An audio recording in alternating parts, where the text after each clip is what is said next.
Hey everyone, it's Doug Green, and I'm the publisher of Technology Reseller News. And I'm very pleased to have with us today Stan Gray, who's the Senior Vice President of IoT Broadband and HiCat Vertical Sales of Telit Cinterion. Stan, thank you for joining me today.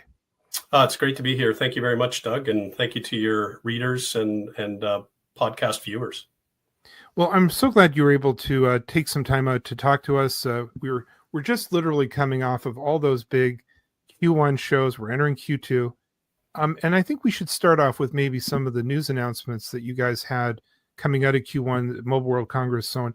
But could you update our readers on real briefly on what Telit Cinterion is? Sure. Telit Cinterion is a company that's been around for longer than 30 years. We started in the very low categories of wireless data, starting in the GSM technologies. And we've essentially been a module and hardware provider for many years, including all the way to 5G in 2025. We bring all of the ecosystem together with our connectivity, eSIM, and cloud solutions. So let's agree that if a cellular module goes out there, it wants to be connected, and we can deliver that piece of the business as well. So you had some big announcements literally just a few weeks ago. We sure did. We've announced our 4th generation of 5G. That is based on the Qualcomm SDX82 chipset and 85 chipset. Our partnership with Qualcomm is very strong. We have a long history of working with them with 4G and 5G solutions. What's exciting about this is it brings in the Qualcomm AI engine, which enables great prioritization at the edge. So if you're running video applications, this would enable intelligence at the edge and prioritization of that video over the data stream. So really important for video applications or other types of applications that require prioritization. The other really interesting piece that we announced was our multi-profile eSIM. So think of this as the ability to rapidly switch between profiles for devices that need to be connected all the time. A great example would be a point of sale terminal that requires uptime because they don't want to lose transaction capability. So, that if the network is gone or it's not present, it has the ability to switch automatically to the next carrier profile and keep that mission critical connection up and alive. So how do your announcements this Q1 fit in with the larger Telit Cinterion story over the last 4 decades? Great question. I think experience matters. So, a company that's gone from the, low category GSM connectivity speeds all the way to, gigabits per second speeds, and having solutions in all of those categories even today, 40 years of experience enables us to address the market segments that are looking for cellular connectivity. And not all of these are prime cellular connections. A lot of times they're failover, or they are living alongside other technologies like Wi-Fi or LoRa or those kinds of lower bandwidth devices. And having that experience, has enabled us to move from the earliest adopters, which would be rugged, applications like utilities and public safety, and now including things like rich video for broadcast or security cameras or body cameras, to machines that talk to other machines on a secure network and on a private 5G network inside of a business. So really, that experience has mattered, and it has enabled us to be a leader in terms of having hardware, connectivity, and cloud solutions as we've evolved the company over 40 years. And help me understand how all this fits into this story that you have as a leader in the IoT space. Well, back in 2022, we took over the Thales cellular IoT products business, And we reformed under the Telit Cinterion brand, and essentially, we've got through those mergers and acquisitions, we've been able to become the Western leader and are continuing to grow our market share. So we have combined share, and we have growth in share over the last 2 to 3 years, particularly in the higher bandwidth categories, as many companies are now looking to move from low category 4G technologies into 5G as carriers demand better performance on their network. They're now pushing customers more towards 5G technologies. So we have combined growth. We have organic growth through our sales efforts into a number of different markets. So while our peers may be exiting or shrinking, we've been able to organically grow. So, these advancements in LTE and 5G basically benefit IoT operations. But Stan, are there challenges that come with that?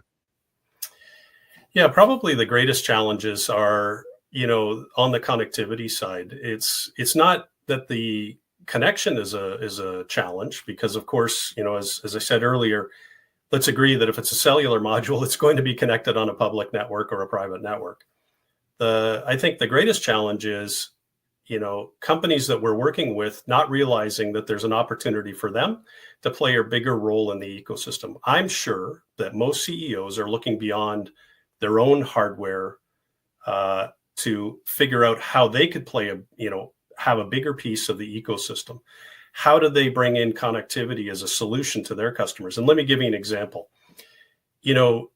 Companies that sell products to many of our customers that sell products to their customers, they have to, think about selling them globally. And, when the product goes out there, it's not connected. They leave it up to their customer to go figure out how to get a data connection. Some are better than others, and it may show up on an IT person's desk, and they may not realize that they need an IoT SIM in order to enable that product on a data network. And these are areas that we can help customers to grow their own piece of the ecosystem by being their connectivity partner in behind. That's probably one of the greatest challenges. Yeah, I'd say the other challenge in the market today, Doug, is having to keep pace with the rapid changes in technology. So as a leader in the industry, it's incumbent upon us to make sure that we're at the forefront when it comes to the latest chipsets and release PP point of view. So as carriers start to migrate their 4G bands into 5G bands and refarm those bands so that they're providing a much more efficient utilization of their networks, more and more applications are being pushed into 5G, even lower bandwidth type applications. Hence the advent of RedCap, reduced capability modules, which come at a lower cost but offer that 5G connectivity combined with 4G as well. So I'd say that's another one of the great challenges, is just keeping pace with the rapid changes in technology. So, as we wrap up our podcast today, an update on Telit Cinterion, how do you guys keep up? You're in several markets, especially the wireless market, which is rapid change. How do you, as an organization, keep up with the pace of change and serve your clients? I would say it's a mix of really great people, all like-minded, coming together to work with customers, work with industry experts, work with our suppliers to make sure that we're delivering products that customers need now and well into the future. I like to say, in my category, I'm typically selling products that we don't have yet, because we're talking to customers about 2026, 2027, 2028. And oftentimes, they're looking way out in the future on the feature sets and the types of products that they're going to need. And that's how we're developing our strategies and plans, is looking further out into the future and making sure that we are there when our customers need us to be there with the technology.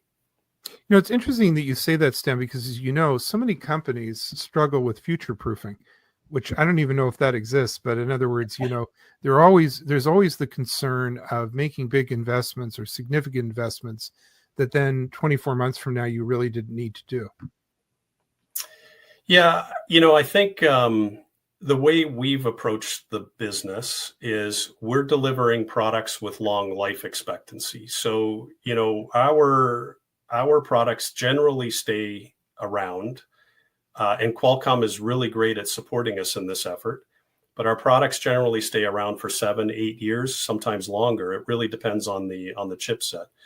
So, when we thoughtfully work with a customer about the technology they're going to need, looking out further into the future, we're definitely thinking about, what it is that they are going to need, how the market is going to look 3, 4, 5 years from now, what's the network going to look like, so that we're helping them to make the right decision technology-wise. So, Stan, as we wrap up our podcast today, as sort of a big picture, a lot of the events here in the first quarter, a lot of people were expressing, the concern of, hey, I need to watch money again. I need to watch how I'm investing. I need to watch my investments for my customers and so on. There's always the concern of putting your money on the wrong horse, of buying something that later on you find out that you didn't need. Yeah. It's a great concern. It's something that you can't really, you almost can't do in the mobility space. Generally speaking, the application, the use case will, really predetermine exactly the kind of technology you're going to need. Low bandwidth, like let's say a electric meter or a water meter, or a high bandwidth, like a video application.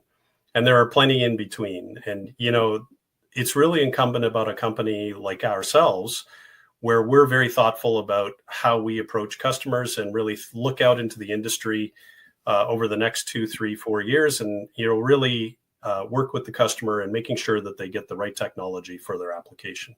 But it's really, there are so many options available to customers, and it's really incumbent upon us to go beyond just being the sales conduit, really learning about their application. Well, Stan, thank you very much indeed for joining me today, giving us this big update. Where can we learn more? I would say the best place to start would be at telit.com. That's our website. And certainly reach out to us. You're welcome to reach out to me and or any of my colleagues around the world, in order to gain more insights into what Telit has to offer. Well, Stan, again, very much thank you. And I'm looking forward to doing this again in the future. But for now, thanks very much. Yeah, thank you very much, Doug. Really appreciate it.